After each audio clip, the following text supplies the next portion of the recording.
Welcome back to the Tan and J-Man Show. It is I've been off for 2 weeks and I forgot to play the intro music. So we are live currently. So just pretend there was a 30-second countdown. I'm glad I didn't say anything regrettable, but Tanner is not here. The boss is not here. I'll even give him that title today since I screwed that up terribly. But joining me from Boiler Breakdown podcast fame and one of Tanner and I's best friends. He's been on a couple times. Evan Webb. Yeah. How you doing tonight there, Webb dog? Doing pretty good, Jay, man. Appreciate you guys having me. Trying to get big shoes to fill. Nah, I guess. Not really. Nah. Who's your favorite president? Oh, that's a good one. I feel like the obvious answer is like George Washington because he started this whole thing. Sure. Abraham Lincoln did some pretty cool stuff. So I'll go with one of those two. All right. Theodore Roosevelt. Oh, there you go. Mine. I read a book a couple years ago called River of Doubt, where he literally, after he was president, went down to the Amazon with a couple people and explored this river. And they called it River of Doubt because they didn't know where it ended up. So they encountered like tribes and disease and all of this stuff, and like a couple people died, a couple people were murdered by these tribes, and he got malaria and somehow survived. So he was a fascinating dude who also survived an assassination attempt because he had a big old booklet in his breast pocket, and the bullet. I read about that. Yeah. And he finished his speech with the bullet lodged in that. So pretty fascinating guy. Don't know anything about his policies, but didn't he like found like I rely on my flying idiot, but didn't he was big with the national park system? Yes. Yeah. I believe he was, which makes sense because he was such an outdoorsy sort of guy. But he's usually known as one of the, or considered one of the greatest, probably 5 to 10 ever. So he's my guy. I got some birdie bogey here for you. I don't even need to bring it up. It's in my head. What college football program has the most draft picks of all time? Saw this on Twitter yesterday. There's one college football program that has 525 draft picks, which is the most ever. Can you name that college football program? So you got like a handful to choose from. Yeah, it is. I mean, I can give you. It is like one of the blue bloods of college football, if you will. I'm not going to give you any more hints because I might give it away. But Birdie Bogey is brought to you by Arlington Public House. Arlington Public House has upscale cuisine and cocktails with a casual atmosphere located at 703 Main Street in Rochester, Indiana. They had all-you-could-eat fish on Friday. What else have they had here? They had smoked prime rib also over the weekend, which sounds delicious. And as always, you can get $2 whole smoked wings and $1 off domestic brewskis every Monday night at Arlington Public House. All right, so we pretty much have college hoops. You can talk Taylor Swift, Travis Kelce if you'd like. I'm good. You get it at home a lot, so you're more in tune to the Travis Kelce. Not by choice, Swift, but yes. But no, I was going to bring up the Bears because Tanner and I do not talk the Bears that often, for good reason. They're in a interesting spot. Number 1 overall pick. Still have Justin Fields in the fold. What do you want them to do? Do you want them to trade out of that number 1 pick? Do you want them to keep Justin Fields? Do you want them to take Caleb Williams or a Drake May or whoever flies up the board? Yeah. The thought of taking a Drake May gives probably just because of where he went to school, gives Trubisky PTSD, which I ended up kind of liking Trubisky by the end of it. I hated the move when it first happened. I grew to like Trubisky. Yeah, it's a tough situation. I see both sides of the argument. I have been for the most part, I'm in the camp of keeping Justin Fields. I don't think I have a good reason for it other than I like the guy. I feel like he just hasn't had a whole lot to work with. However, I feel like he also hasn't improved a ton on his own. So there's that. I'd like for them to see maybe what they can do with a, trading back even one pick and seeing what they can get. Because they've got they can get, see what kind of haul they can get. I think I read today or yesterday that they're going to have like around 70 million in cap space to spend this year. So you can get a lot of weapons. But then there's the argument that, people don't usually win Super Bowls, trying to build around a guy who's okay. You have to go out and get that elite guy. I don't know if Caleb Williams is that elite guy, but I mean, I guess that's why you take that chance. But as of today, I'm still kind of in that. I like Justin Fields. I'll rock with him. Yeah, there are so few elite quarterbacks in the NFL anymore. I mean, we grew up with, of course, Peyton and Brady and Breeze and Roethlisberger and Favre and Rodgers and all these guys. And now you have Patrick Mahomes, Josh Allen, Joe Burrow. So had it been last year, I probably would have said get Caleb Williams, but just because like his year, he never the greatest year as a trying to defend his Heisman. So maybe that has something to do with it. And I mean, part of it's not all of his fault because his defense couldn't stop a nosebleed, but I just felt like he didn't put up the type of year that you'd expect from a guy who just won the Heisman. So maybe that's part of my problem. Yeah, coming into the year, you thought, man, can't miss prospect, next greatest thing. And now it seems like his star is kind of dimmed a little bit. I mean, you obviously see the arm talent, his ability to move in the pocket. He does have a Mahomes-like quality in his ability to make plays like that. And you see that, you're like, you got to take that guy. But at the same time, there is considerable risk, in my opinion, as well. Kind of like you said, he didn't have the greatest year. Which it's hard to come back after winning the Heisman and dominating the way he did. And then again, as you said, his defense was terrible, so that's why they ended up going 7-5 or whatever they went. I think another thing for Fields, so I think this will be his third offensive coordinator he's had in the NFL. So just there's not a whole lot of stability. I mean, you wonder. I'm surprised they kept Eberflus. I mean, partly surprised. So it's like if you fire him after a year after bringing Caleb Williams, does your next, head coach even have a system that's built for him? Obviously trying to go find that, but it's kind of the situation they found themselves in with Nagy and Trubisky, where they brought Nagy in and they already had Trubisky and it wasn't his guy. Not that Matt Nagy was all that cracked up to be anyways, but so yeah, we'll see. I mean, they run their franchise like a mom and pop shop and it's incredibly frustrating. Yeah, third largest market in the U.S. and they do. They're kind of running it like the White Sox and the Cubs, and now the Bulls have started to run it like that too. So that's the thing about keeping a coach that's very clearly on the hottest of seats coming into the year. You start out 1-3, 0-4. He's fired week 4 anyway, so why not just start fresh at the end of the year? They did play better down the stretch, and Eberflus's defenses were pretty good. Yeah. It's kind of changed when he started calling plays, and that really helped. Yeah. It seemed like. Yeah. So. I think who's their new offensive coordinator? He's from Seattle, right?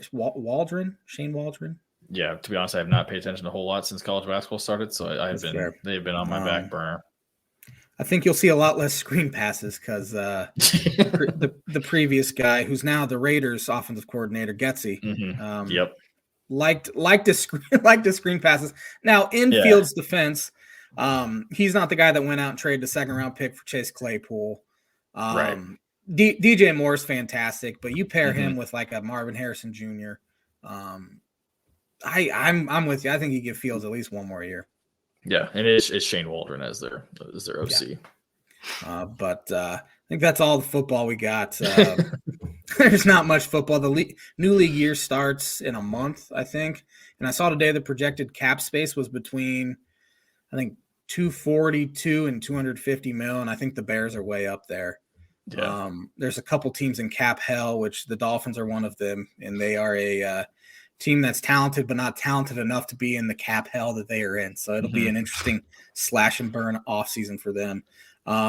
If Tanner were here, I'm sure he'd talk about the Russell Wilson situation and who he wants as their next quarterback. He'll probably jump on like the bring Matt Ryan out of retirement bandwagon or something. Other than that, is it this weekend? It's usually the last. Is it the last weekend of February, first weekend of March, something like that? It's got to be this weekend or next weekend for sure. It starts next Monday.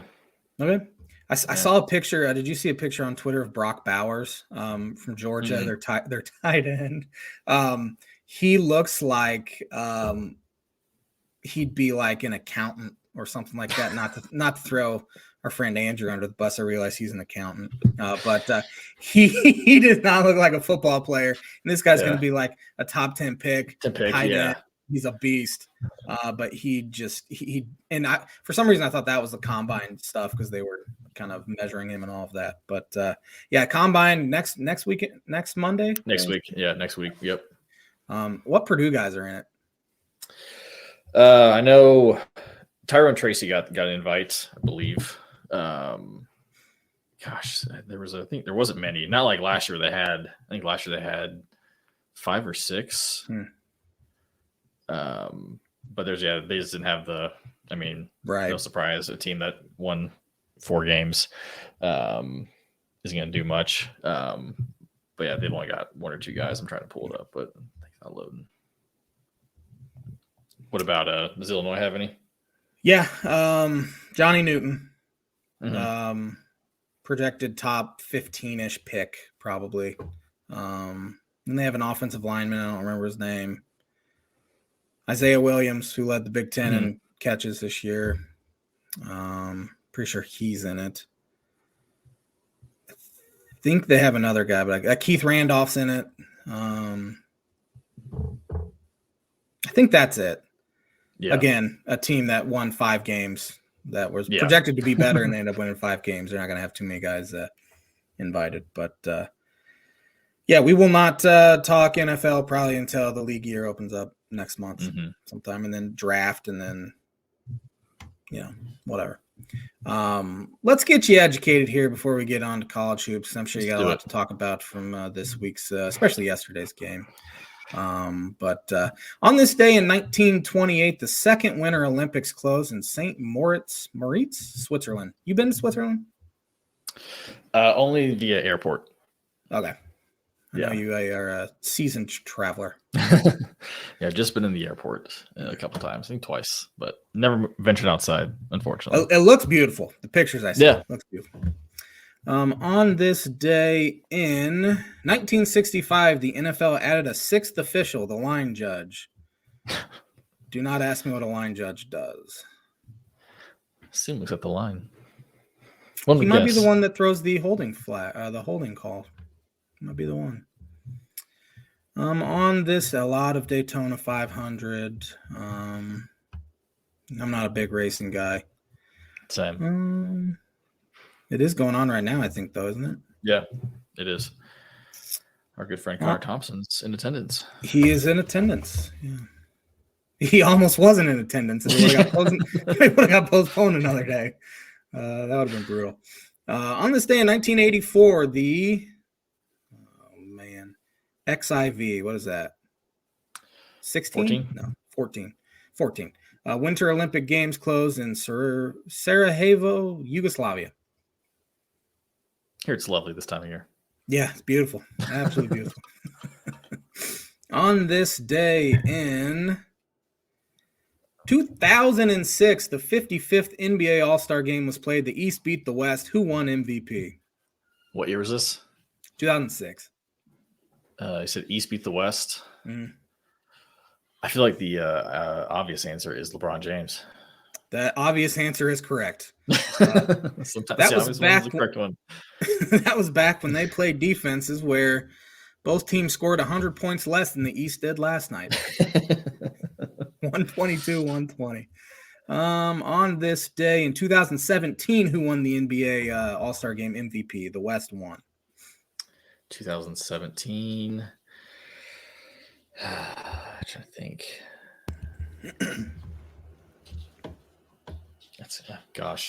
Was it like Damian Lillard? That's a good guess. Anthony Davis. Okay. On this day 5 years ago, 2019, Manny Machado agreed to be the biggest free agent contract in American sports history, a 10-year deal worth $300 million with the San Diego Padres. That's not even half of the largest contract now, just 5 years later. That's just the going rate anymore. Good Lord. I remember the White Sox thought they had a chance with him, and then that quickly evaporated. Who won the Daytona 500 on this day last year? God, I couldn't even give you a guess. No. Ricky Stenhouse Jr. I figured it was probably a guy named Ricky, honestly. On this day is, oh man, I'm sorry, Tanner. I screwed this up royally. I needed to have the reads up and I didn't. So forgive me. It's going to take me maybe 30 seconds here to get the read for on this day. I'm pretty sure, however, it is brought to you by Mooney Woodcrafts. And let me bring up the read here real quick if my computer cooperates.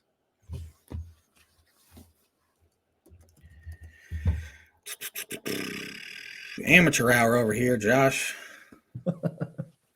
So I wish I could help you out, but I got nothing. That's all right. Tanner went through all this work to get the reads for me, and then I completely forgot about him. Let's see here. It's a good thing he definitely listens to the episode. He's probably watching it and critiquing everything. All right. Mooney Woodcrafts is a veteran-owned and operated woodcraft shop based out of Texas with Indiana grassroots. They provide 100% hand-cut custom designs to fit your needs, and their pieces are a great addition to any home, office, or man cave. You can see some of their recently completed projects at Mooney Woodcrafts on Instagram and on Facebook. Let them I screwed that up too. Man, let them know the Tan and J-Man Show sent you for 15% off your order. Yeah. Quality work. Great for quality something. Tanner says something about office man cave. So yeah. Sorry, Tanner. College hoops. It is the dog days of February, as Purdue found out this week, where they kind of flirted with danger on Wednesday, and then the danger caught up with them yesterday.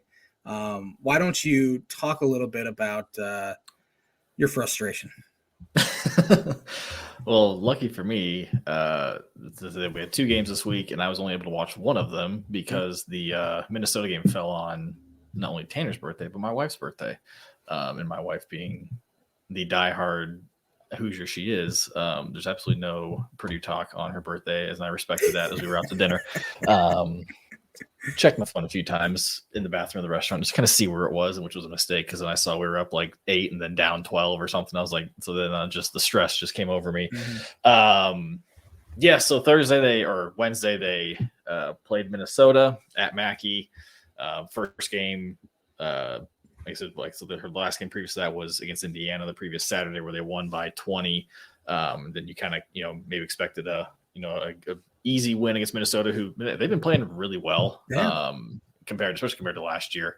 But Purdue found themselves down 8 at halftime at home, and then even down double digits in the second half before finally figuring out that they should probably kick it into high gear and eventually winning by a final score of 84-76. Zach Edey found himself in foul trouble in the first half, which doesn't happen a whole lot. I think it's only happened a few times this year. I know Illinois game was one. I think at Northwestern was another one. So it hasn't happened too many times. But that's what kind of gave Purdue trouble. Cam Christie, he might be my pick for Big Ten freshman of the year. I know Owen Freeman for Iowa gets a lot of love. Not 100%. I don't watch Iowa, so I'm not really sure why. But I guess he's been Big Ten Freshman Week multiple times, including this past week. Yeah, but Cam Christie, was shooting it well from 3. Their whole team was really, and then finally in the second half, Purdue was able to kind of get the stops they needed. Zach Edey had another ho-hum performance of 24 points, 15 rebounds. Braden Smith added 16 points, 8 rebounds, 9 assists. He's flirted with the triple-double 3 or 4 times this year already. Mason Gillis was huge off the bench with 14 points, 4 of 8 from 3. That was the only other Purdue scorer in double figures. Trey Kaufman added 9. Fletcher Lawyer only had 3 points, and Caleb First only had 6. So I didn't get a chance to watch the game, but I know just from talking with Tanner and Andrew, there was a lot of frustration just with how Purdue was playing. One of the things that they were struggling with, which has kind of been a trend as of late, was free throw line struggles. They were 19 of 32 from the line, which is if you're a math major, is 59.4%, including Zach Edey going 8 of 14. He's typically a pretty good free throw shooter for a guy his size, but he kind of had this last year too, where it almost looks like it's almost like he has the yips, and just really struggles. He'll have one game where he's 8 for 10, another game where he's 5 for 12. It feels like.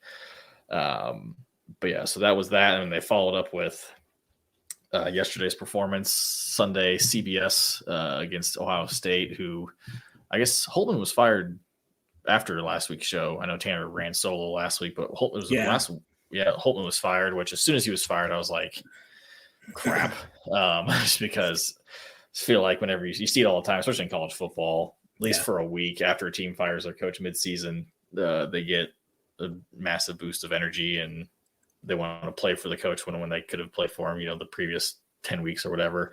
And Purdue got beat, as you said, kind of the doldrums of February. Just was a frustrating game. I mean, actually, Purdue came out kind of like 8-0 run to start the game. I thought, okay, this is, Ohio State, they've got talent, but they've been really bad this year. Obviously, you don't fire your coach midseason right. If you're not doing well. If you are doing well, I should say. And Purdue kind of started out, they punched them in the mouth right away. It was okay. This is, if you get them down early, maybe they just quit because it's just kind of what's happened. And then Bruce Thornton kind of did what dynamic guards have done against Purdue the last couple of years. And he kind of kept them in it, kept them kind of afloat. And then once again, Zach Edey found himself in some foul trouble, had to sit kind of the latter part of the first half. Purdue just really struggled. They looked asleep half the time. Looked like they didn't really want to be there. They found themselves, what was the halftime score? I think they were down. It was 35-30, so they're down 5. So kind of similar to the Minnesota game. It was kind of almost like a carbon copy of the Minnesota game. They had too many turnovers. There was a minute stretch where our favorite player, Jamison Battle, hit like 3 threes in a row. And all of those were off busted plays where Purdue got sloppy with the ball or couldn't get a defensive rebound, which was pretty uncharacteristic of this team. Just kind of, you can kind of feel it. And then second half, Ohio State kind of kept it up. Purdue was able to battle it, kind of fought back, got tied towards the end, but just couldn't close the gap. What's happened with Purdue, again, it's only their third loss, but you wouldn't know that judging by Twitter message boards. What's kind of plagued Purdue in all 3 of their losses is turnovers. And honestly, yesterday they had how many turnovers they had yesterday? They had 14, not great, but not the worst they've had. But the problem is Ohio State got 22 points off those turnovers.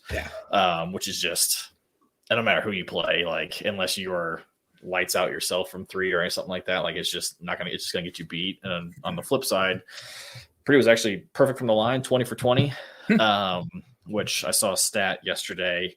I think it's the 6th time Purdue has gone perfect from the line since like 2008, and they are 1-5 in those games. Really? Every couple. I think the last time they won was like 2008 when that stat was pulled. It's a pretty crazy stat. It was just. I guess if you think about though, if you're going perfect from the line, you're probably shooting less than 10 free throws. Right. And that's a lot of those were kind of like there's one game they were like 6 for 6. They were 8 for 8, 10 for 10. But I think they were 20 for 20, especially with Guy. I mean, Zach Edey was 8 for 8 from the line. Trey Kaufman-Renn was 2 of 2, which he's been really struggling. Lance Jones 4 of 4, Braden Smith 2 for 2. Fletcher Lawyer 4 for 4. You had 4 guys in double figures. Zach Edey had 22 and 13. He actually became the all-time leading rebounder for Purdue in Purdue history. He only needed, I think, 5 come into the game, so he knew he was going to get it. He passed Joe Barry Carroll, and now he's creeping up on passing Joe Barry in terms of points all-time at Purdue, too. But I mean, Lance Jones had 13 points. He was 3 of 5 from 3. He struggled really early. He had one turnover, and then he kind of got it going later on. The player that really kind of killed them, I think it was Fletcher Lawyer. He just was not doing anything. Ohio State did a really good job of running him off the 3-point line, which teams have done. I know Arizona did that when they played in Indy back in December, but Fletcher was able to make him pay by driving and getting floaters, getting to the rim, which he was getting to the rim and getting floaters yesterday. Just nothing was falling. And then when he's not hitting anything, he's not a great defender. So it's kind of a struggle to have him out there. He only had 6 points. Zach Edey had 6 turnovers himself. So he almost had half the turnovers, which is just not a great game. And once again, Purdue found themselves being court stormed. Did they get court stormed? I was going to ask you about that.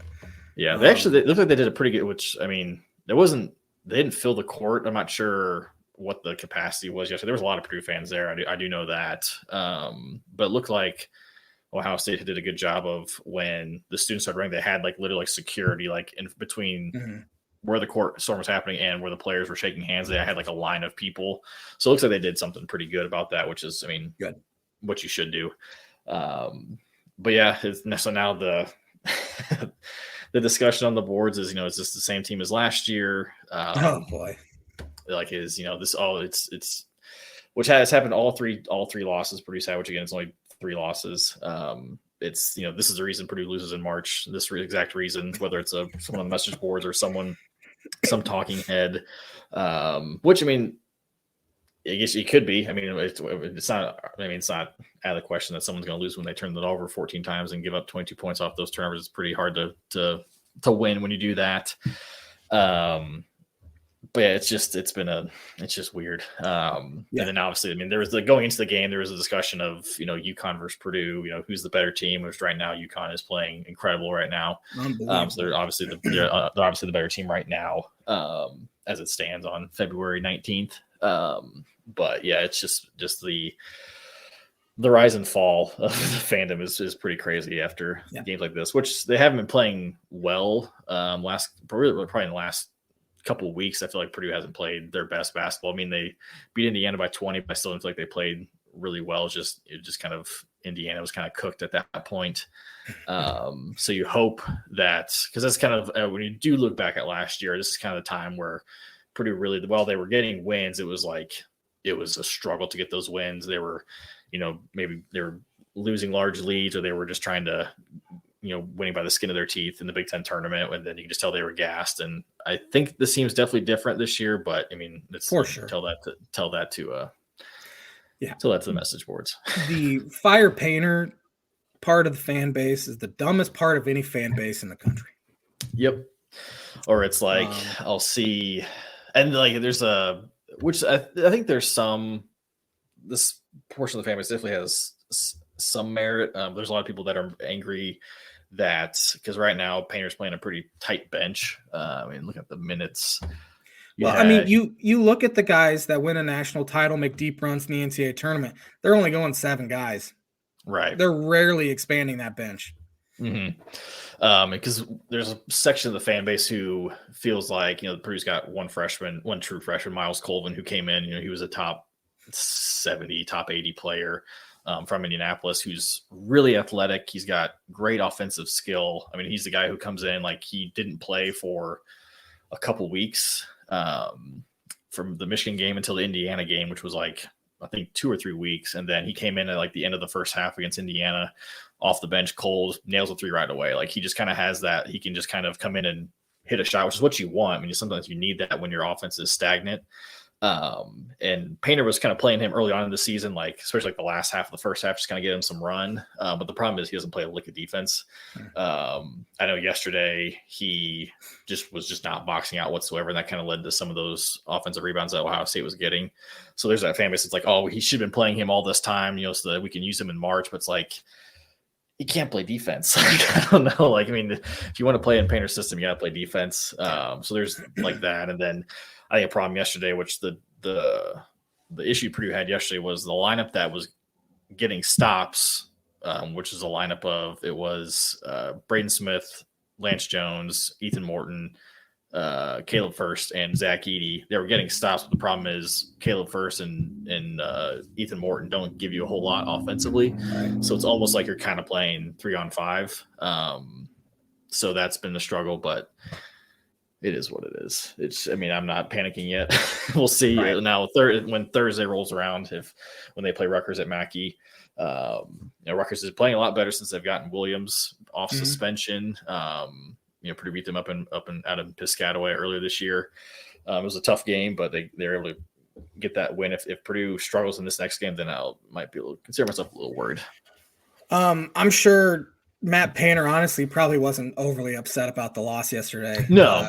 Especially since, as you said, they hadn't been playing that great for 2 to 3 weeks. He's like, okay, it's your wake-up call. And didn't Lawyer kind of get into a February lull last year too? Oh yeah, there was it came out later, like late in the season, that he was dealing with a calf injury. So there was that. But yeah, he definitely ran into a brick wall at the end of last season. So I mean, he hasn't played. It's now 3 straight games he hasn't played well, which is a little bit concerning. But also the kind of problem with him this year has been like he's had his good games are awesome and his bad games are like he's just non-existent. Like it's either he's scoring 20 or he's scoring 2, and it's just no in between. It feels like he put up 27, 28 against Tennessee and Arizona, but put up like 4 against Ohio State. So it's just hoping that can get turned around. We'll see. Like I said, I'm not too worried, but it's just it's just, again, it's like you would have thought Purdue lost their like 4 games in a row after last night or after yesterday. The sky is falling. Like, which I mean, I get. I saw someone on Twitter, which I sent to Tanner and Andrew when we do the Boiler Breakdown podcast together. I was like, it was a tweet I thought summarized it pretty well. It's like you see, fan base react this way, like, oh, this is how we're going to lose in March, because that's all we've seen is Purdue, not win the title, not make the Final Four. So it's like when you lose, it's like, oh, this is the reason. This is going to be the reason for our downfall. You don't see teams like Kansas, UConn, Duke, all that, because they've seen, yes, we lose, but we've seen ourselves get to the mountaintop. So we know that there's things can be done differently. So that kind of explains maybe why the fan base feels the way it is. But we're a miserable bunch sometimes. And the thing is, they're saying, well, that's how we lose in March. Well, yeah, if you play like that, you're probably going to lose in March. But, I mean, they're 22-3. I think they deserve the benefit of the doubt at this point. Right. Yeah. So that's the I think Purdue lost like 4 of their last 8 last year. So if they kind of if we're going to the Big Ten tournament and Purdue's, they're 12-3 in the Big Ten. If they're 14-6 going into the Big Ten tournament, sure. Like, I mean, it's very possible. I think that was also my frustration was after Purdue beat who was it? It was right before the Indiana game. Because Purdue, I mean, obviously you felt confident going to that. I think it was after they won at Wisconsin. It was like, okay, win the next. It was 1, 2, 3, 4, 5, 6 games was leading up to the game in Champaign, which I think all Purdue fans think that's was likely going to be Purdue's next loss. Was going to be in Champaign. It was like just it's like get through 6. These 6 will be we're going to be favored by a wide margin. All these, and then just like I haven't watched a lot of Big Ten basketball. If you're saying like these next, I mean, obviously yes, they're going to be favored. It's one thing, but it's just like all of a sudden just talk like, hey, Purdue's got this thing, and I saw like Purdue fans saying, put a ribbon on it. This thing's locked up. It's like, no, it's not.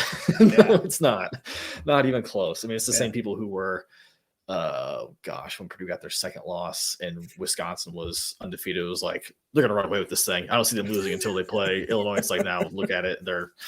Wisconsin's all but out of the race now, it seems like. So the people that are, here we go again after just one loss. Last year's teams didn't have Lance Jones. Nope. I don't care what the Cousy Award people who put the nominees out there. Braden Smith's one of the top 5 point guards in college basketball. He's only a sophomore. I know Lawyer's in this lull, but he's better now than he was last year. Trey Kaufman ran better now than he was last year. Gill is shooting about 50% from 3. Zach Edey. They're fine. Yeah. Absolutely fine. This seems to do a pretty good job of responding, and especially, I mean, all 3 times Purdue's lost, they've lost at home, and they immediately have a home game. And the last 2 times they've come out and trounced the next team. So yeah, I wouldn't want to be Rutgers. I hope Purdue comes out and just whoops them, but we'll see. But yeah, it's this team's done a pretty good job of taking things that happened last year, taking it pretty personal, and trying to right those wrongs, whether it was losing at Indiana, losing at Rutgers, or losing to Rutgers, I should say, things like that. So hopefully they can turn it around. And like you said, I don't think Painter's all that. No, I'm sure he's kind of okay with it, honestly. Speaking of Jeremiah Williams, he was in Illini in the transfer portal this year, and then I didn't know that. Yeah, and up until they got to campus, And then I don't know if Illinois got wind of the betting stuff and he was going to be suspended and they needed to go someplace else, but or he didn't make grades or something like that. And that's how he ended up at Rutgers. Gotcha. Who they get in place of him? I think Justin Harmon. Okay. So pretty fair trade, honestly. Yeah. Williams has been great, but again, they wouldn't have had Williams until 1st of February or something like that. Right. So I'd take Harmon at this point. I do have one question for you. If you could pick one Purdue player from the past 15 years that was not like an all Big Ten first teamer to add to this Purdue roster, who would you pick? Not a first team all Big Ten player. That's a good question. Part of me wants to go, which this might be the best answer because I'm not sure. I don't know what team he made. I'd probably go Chris Kramer, just because of the downfall I see with this Purdue team, because it's happened in 2 games already against Northwestern and Ohio State, is a dynamic guard. We saw it last year. Jalen Hood-Schifino at Indiana came into Mackey and absolutely cooked Purdue from the mid-range, because the way that Purdue plays defense and the way that Painter kind of goes about it, he's a big analytics guy. He loves the numbers, and his thought is, and the analytics say that the highest efficient shots are dunks and layups and threes. And the lowest efficient shots are your mid-range twos, because just the way the game goes. I mean, you shared a text in our group the other day. Who's some team shot? Is Marquette's shot chart? It's literally unbelievable in the paint or a 3-pointer. There's no mid-range game whatsoever. Yeah. There's 3 mid-range jumpers all year or something like that. Yeah. So he plays a numbers game. But when you have a guard who can get to that, get around that pick and get past this guy and pull up that mid-range and hit it consistently, which again, and Painter plays the numbers of more likely than not, they probably won't. But when they do, it usually spells trouble. Yeah. So you're going to see that in the tournament, more than likely, depending on how far you get. But we saw it with Boo Buie, who just almost did it twice to Purdue. He absolutely went nuts in Mackey too. But he did it in Northwestern, and then Bruce Thornton played really, really well. I think he had 22 yesterday, kind of kept them in it and got them started. So I'd probably put someone out there. When Lance Jones is a good defender, Ethan Morton's a good defender, but having a Kramer like there who can just lock a guy up, I'd love that, because I think he would just take this defense to the next level. Yeah. Painter and Underwood are the exact same coach in that, which is probably why they are number 1 and number 2 in wins and Big Ten play over the past, 5 years. Yeah. Mid-range jumpers. But again, my guy would be Trent Frazier for the exact same reason you said. 3-time All Big Ten defensive player. He wouldn't have let Jameer Young go off for 28 yesterday or Saturday, whatever that game was. Boo Buie murdered him in Evanston. Same thing, that little floater he does, that little mid-range. For the exact same reason is why I would take Trent Frazier for my team. But any more Purdue thoughts as of now? Sorry, dog's going nuts in the background. For all the Purdue fans out there, just relax. So we'll see. I get it. I had some thoughts after yesterday's game of guys, is this really going to be is this, because you go from, week to week of dang, it's just weird. I think I was just a Purdue fan, just 3 years ago, when they went to number 1, or 2 years ago, really, but 3 years ago, but prior to being number 1, when Purdue would lose, it wasn't really much. It wasn't much breaking news, but now you've got unless you're a Purdue fan, it just seems like everybody's rejoicing in the fact that Purdue loses, which I think is a testament to where they've gotten as a program, just in terms of the fact that they're nationally relevant in some regard. But also it makes social media miserable when every podcast is talking about how they lost and just kind of reveling in the fact that they lost, which it's whatever. It's college sports. It makes it fun. But give it time. We'll see. We'll see how we are at the end of the season, but we still got a lot of faith in this team. I'm kind of the same way. After each Illinois loss, I convinced myself they're losing out and missing the NCAA tournament. I'm the exact same way. But I got a Big Ten trivia question for you. There are 2 teams in the conference that have a negative point differential. Can you name those 2 teams? Negative point. Michigan. Man, it's a tough because like it's trying to think like obviously my Nexus wants to be Ohio State, but also I'm like, has there been somebody who has just gotten blown out a ton to where it kind of offsets? Maybe they've had more wins, but they've been offset by major losses. But I'm gonna go with Ohio State. The Indiana Hoosiers. That was my gut said that, but I was I don't want to. You look at those November wins against low majors where they're winning by 7 and 8 points. That's right, caught up with them.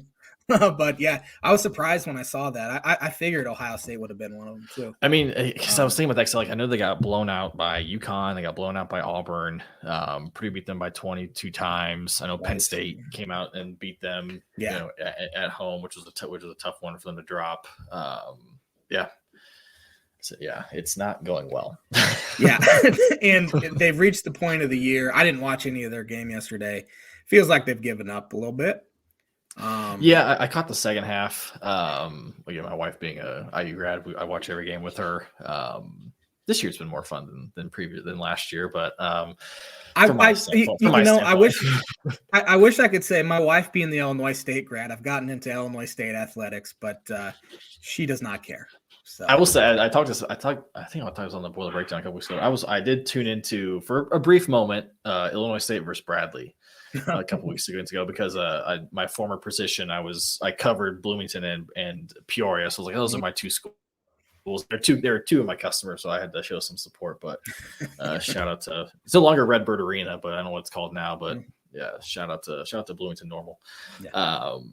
No, but yeah, it reminded me a little bit of the Purdue game, the fact that Northwestern got the lead, and like I think they got up like 16, and it was like this is over, and there's like 8 minutes left, and then all of a sudden like now it's a 6-point game, and like Indiana showed some life and got back into it, which is kind of not as much of the Purdue game, but Purdue got up big, and then Zach Edey's chucking threes with 8 minutes to go, and it's like they just got this in the bag, but then like it's like they got down to like 13, like if they hit a couple shots, like this game's far from over, at least that's how I felt at the time. But then Northwestern was able to pull it out in the end without Tyberry. Malik Renew fouled out with like I want to say 5-6 minutes left. One of the fouls was questionable. His last foul, he just straight up just ran into the guy with the ball, which I mean it was they had to call it, which is what fouled him out. So that definitely hurt them down the stretch. But yeah, Northwestern is definitely on the same team without Tyberry. But I thought Indiana was gonna be able to win that one at home for sure. Langborn went off, which he got kicked out of there against Rutgers for a hit below the belt. That's early right. Against Rutgers too, I think. And then of course he comes back. So they definitely need him to step up because Tyberry is a heck of a shooter. That dude can shoot. How many teams Big Ten get in? 5? I think that's all they have shot to get in. Purdue and Illinois locks. 6. Wisconsin. Wisconsin, I think for sure. I'm still going to say they have work to do, but I think Michigan State gets in just because if they're on the bubble, they'll give it to Izzo. I think Nebraska's in. And then, Northwestern, I think that's, I think 6. They're starting to play pretty well, too. Yeah. Minnesota, if they can get hot, they got to get hot. Nebraska's probably not feeling too comfortable. No. Yeah. I'm trying to think because, Minnesota doesn't have the non-conference wins. But if they can steal a couple down the stretch, plus maybe win a game or two in the Big Ten tournament, maybe. It'd be cool, but I think even if they make the NIT, that's such a step up for that program after being doormat of the Big Ten last year. No, for sure.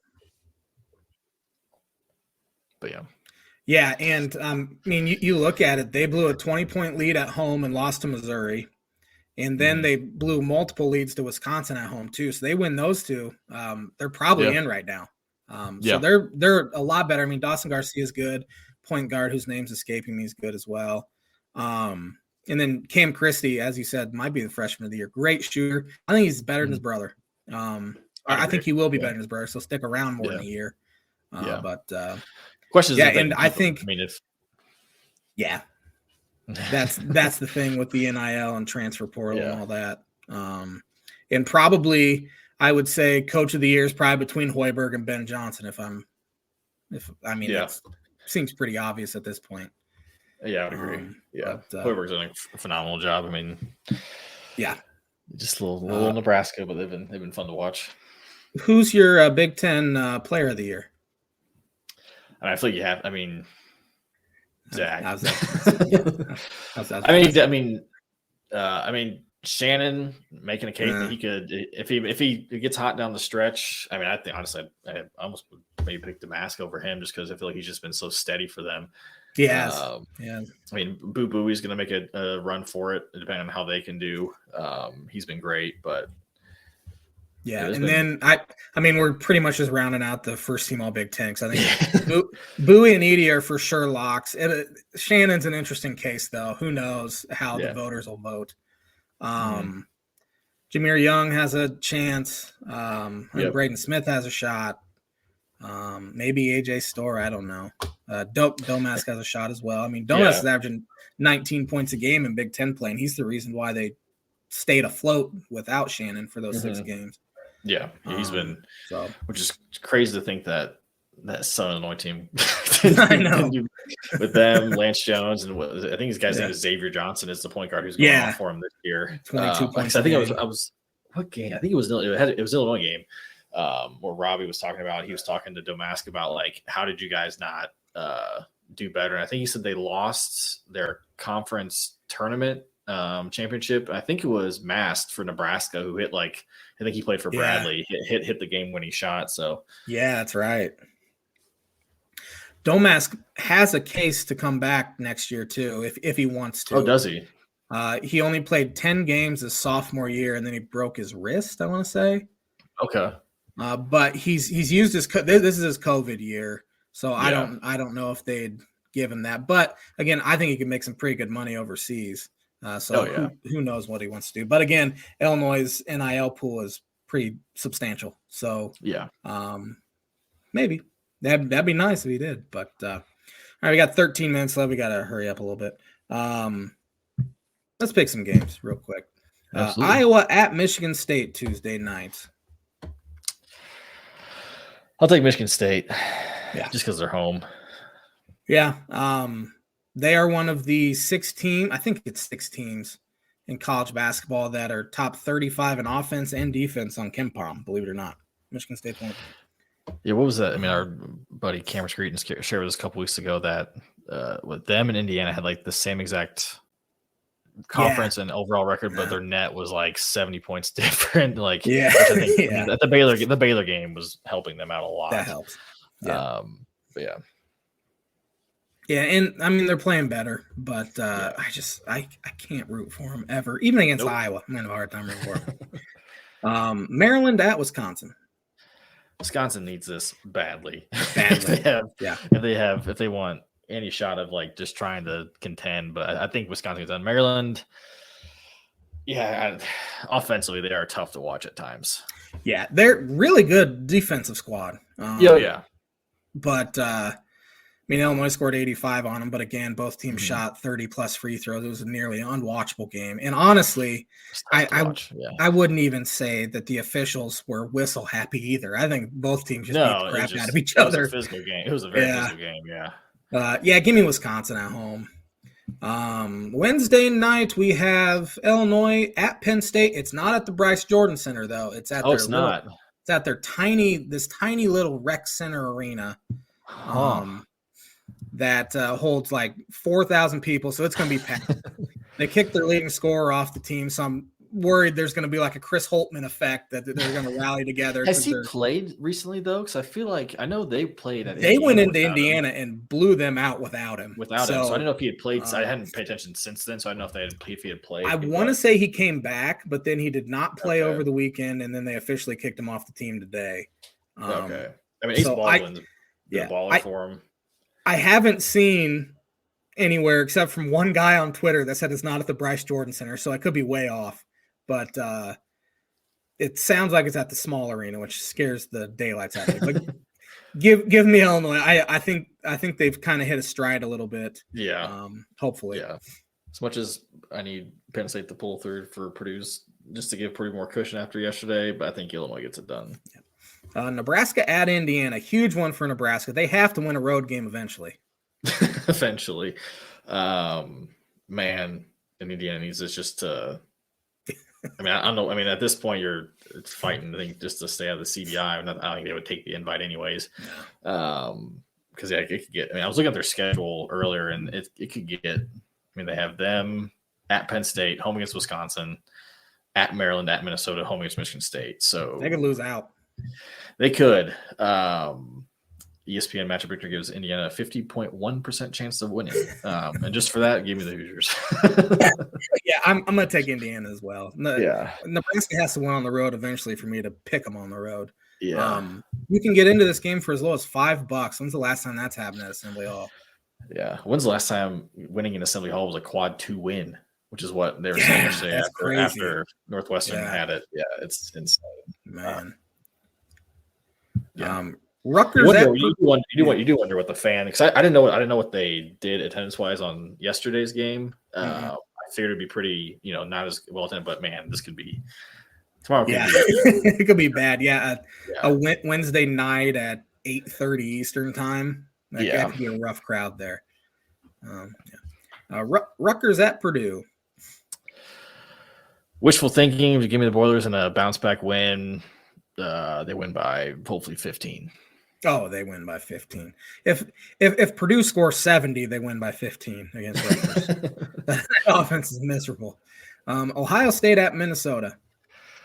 Since Ohio State got their interim bump for one game, I think Minnesota wins by like 15. They got that high. There's no way they're going to be able to match it. Give me Minnesota. If they win, they're over 500 in Big Ten play. Minnesota. Wow. Michigan at Northwestern. I don't know if Doug McDaniel can play road games yet, but it doesn't matter. Michigan's so bad. It's terrible. Yeah, Northwestern. Give me Northwestern. Indiana at Penn State. Just because it's on the road, I'm going to take Penn State. I think they kind of repeat what they did down in Bloomington. I'm going to take Penn State as well. Iowa at Illinois. Should be a high-scoring game. One would think, at least for one team, because Iowa just doesn't want to play defense. But give me Illinois hasn't played defense since about January 1. Well, I saw their Ken Palm defense plummeted. Because I thought they were like, gosh. Because I was looking at the other day. I feel like top 10. They were pretty close to Purdue. Yeah, they were top 10 coming into second round of Big Ten play, and since then it's been terrible. The offensive efficiency is like third in the country since then. Yeah, they can score points. Getting Shannon back will help defensively, you'd think, but it hasn't yet. Purdue at Michigan. This game shouldn't, but this game scares me just because it's on the road. It's a lose. I mean, you lose, it's awful. You win, who cares? It's terrible. I think I said it when it happened, but I was like, after Michigan won the national championship in football, I was like, they're going to announce they're going to bring the team back I don't know if they have brought the team back for the game, but I was like, they're going to bring it back for this game to pack the place out because people want to see it. But yeah, give me Purdue. Yeah, give me Purdue large. Ohio State at Michigan State. Michigan State. Give me Michigan State as well. Last Big Ten game of the week, Minnesota at Nebraska. It could be a really fun game to watch, actually. That will probably won't get enough attention, but I'll take Nebraska just because they're at home. This will be the J-Man's book and prediction of the week. I'm going to take Minnesota on the road. I think they have a big week and get themselves right on the bubble, in position to be in position, as John Austin likes to say. J-Man's Book and Prediction of the Week brought to you by Indiana Farm Bureau Insurance Agent Travis Watching for life, home, auto, business, renters, workers' comp, and farm insurance. Contact Travis 219-869-4561. Email us travis.watching@infb.com. 6 minutes left. I have one more segment to get to, and that's the Pick Six segment, where I chose 6 sports topics, and we debate them in 1 minute or less, clearly. Starting with Travis, not debate them, but Travis Kelce. I mean, one of the best tight ends ever. Obviously, I didn't realize he was drafted when he was drafted. I thought, because I was just, the other day I was trying to think, when did he, when was he, I knew he was older than Mahomes, but I was like, how much earlier was he drafted? And I was like, it was 2013 he was drafted by Kansas City, so he'd been in the league a little bit before they got Mahomes, but kind of that new age tight end who's just dominant.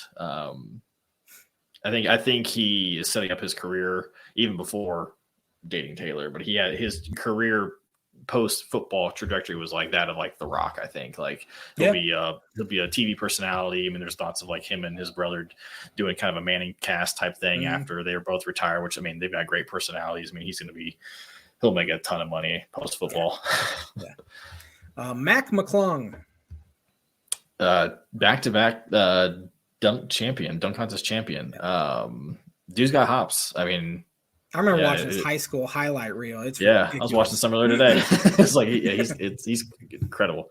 He put on a show. Yeah, I mean, it's great he put on the show. It's also bad that the NBA has to pull guys from the G League to play in the dunk contest. It's terrible. Caitlin Clark. The GOAT.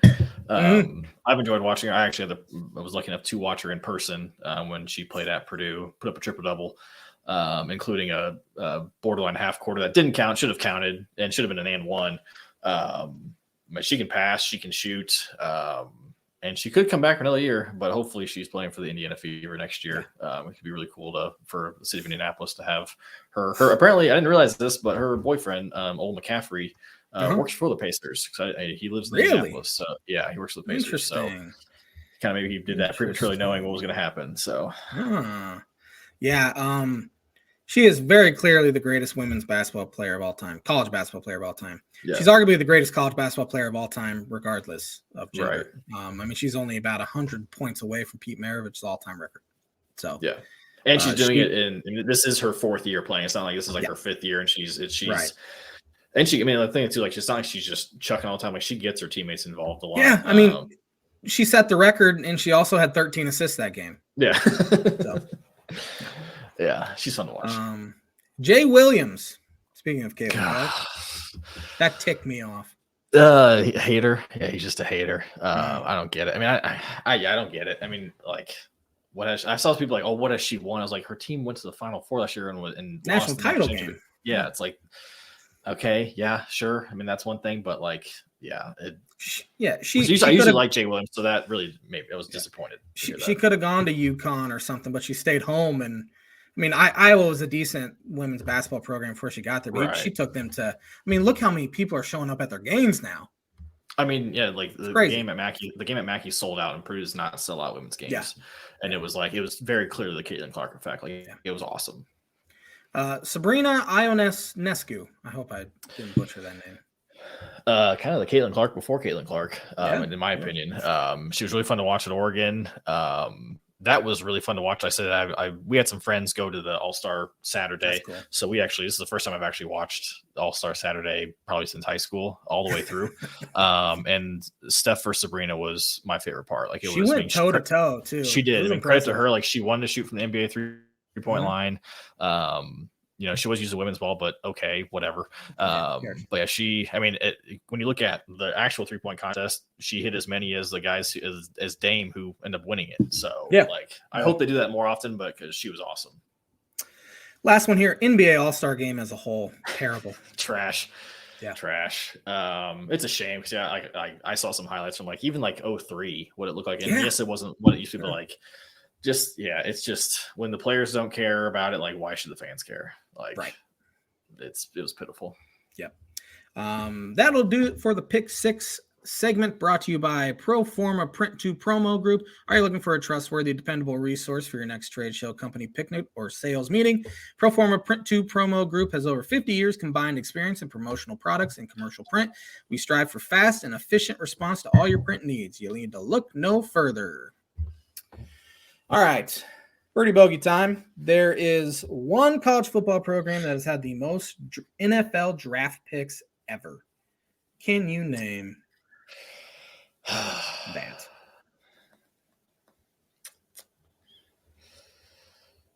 I feel like my obvious choice is Alabama. I'm not sure if I want to go with it because, again, is the obvious one the correct one? It was earlier, so I'm going to go with Alabama Crimson Tide. You have another guess? Michigan. No, neither. Dang it.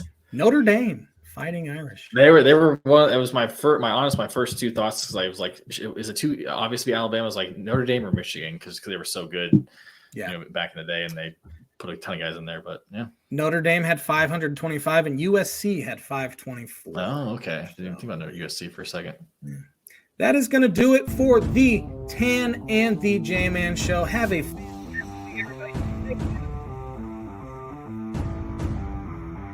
Grab me. I like to call him now. But have a fantastic week, everybody, and we'll be back at her next Monday.